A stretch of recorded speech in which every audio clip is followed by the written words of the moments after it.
Moon. Whereas, thank you, Sir John.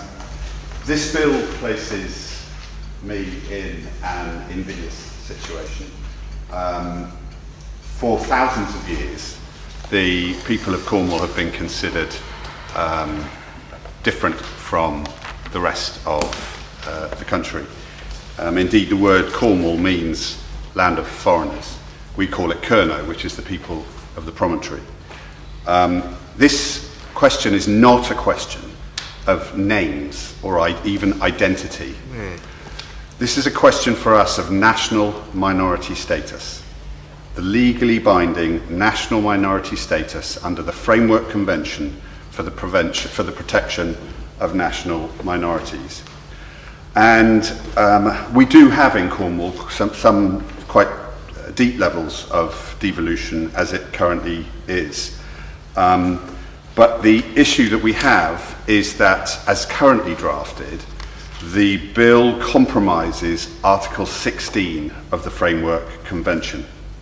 And so we are concerned that in the course of the next few weeks and months ahead, that Cornish national minority status is protected, because at the moment, Cornwall is the only part of the United Kingdom that has national minority status, that is prevented from accessing the highest level of devolution, because to do so would compromise our national minority status.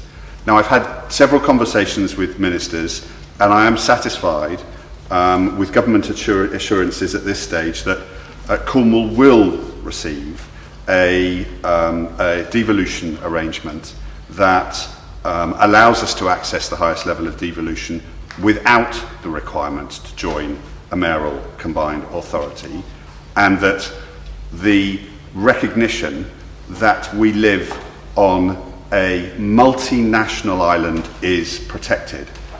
It's very important to understand that there is... John, the honourable member for giving way. I just wanted to understand, I know he's not the only person who has an interest in this, and there are other amendments on the same topic.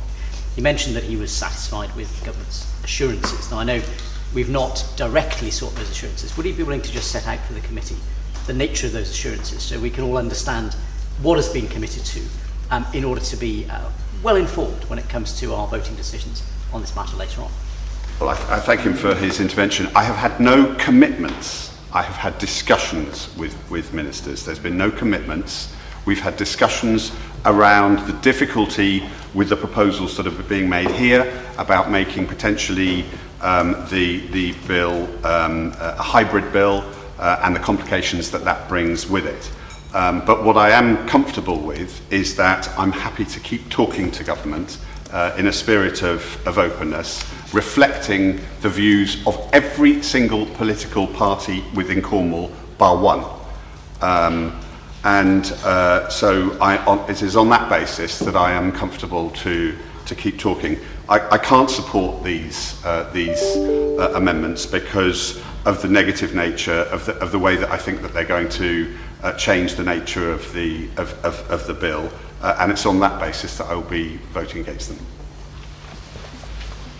Minister. I'll now turn to the intervention from my honourable friend, the member of Camborne and Roughworth, on the issue of Cornwall. And look, just to say, he has been a long-standing champion of Cornwall and its distinct identity. I think he has prosecuted the case incredibly effectively, not just in the context of this debate, but across the piece, and is a proud Cornishman, and I know that he wants the very best for his constituents. Look, I have put on record, both in the committee stage and I'll continue to do now, that we recognise the uniqueness of Cornwall. We are keen to continue engaging with not just him but other Cornish MPs to make sure that we are both recognising that uniqueness and its status, but critically that we are doing a set of things that can enable local leaders to respond to some of the challenges we've seen. It is now 11:25 and the committee is adjourned until 2 p.m. when we will resume this debate. Order.